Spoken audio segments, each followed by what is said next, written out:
The Foundation-First DevOps Learning Philosophy. This infographic presents a critical insight into DevOps education.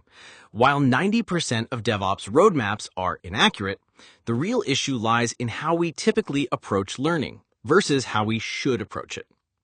The common mistake: tool-first learning. Most people begin their DevOps journey by diving straight into tools and technologies.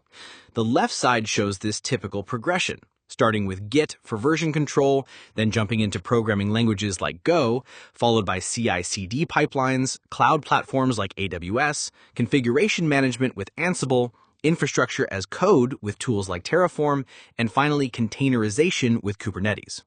While these are all important DevOps tools, starting here creates a shaky foundation. The right approach, fundamentals-first learning. The right side reveals what should come first: the fundamental concepts that underpin everything else. This Day Zero approach focuses on 7 core areas. Linux mastery, understanding file systems, package management, systemd services, file permissions, log management, and disk and process management. This forms the bedrock since most DevOps work happens in Linux environments. Network fundamentals, grasping TCP/IP protocols, DNS resolution, HTTP and HTTPS communications, VPN configurations, load balancers, firewalls, network protocols, and subnetting. Without this knowledge, troubleshooting distributed systems becomes almost impossible. Database concepts. Learning the differences between SQL and non-SQL databases, understanding ACID properties, scalability patterns, and data modeling principles. Data is at the heart of most applications. Security principles, mastering encryption methods, authentication and authorization mechanisms, understanding the OWASP top 10 vulnerabilities, developing security policies, conducting risk assessments, and ensuring compliance with standards like GDPR and HIPAA. Storage architecture, distinguishing between block storage, object storage, and file storage, understanding NAS and SAN systems, and knowing when to use SSDs versus HDDs.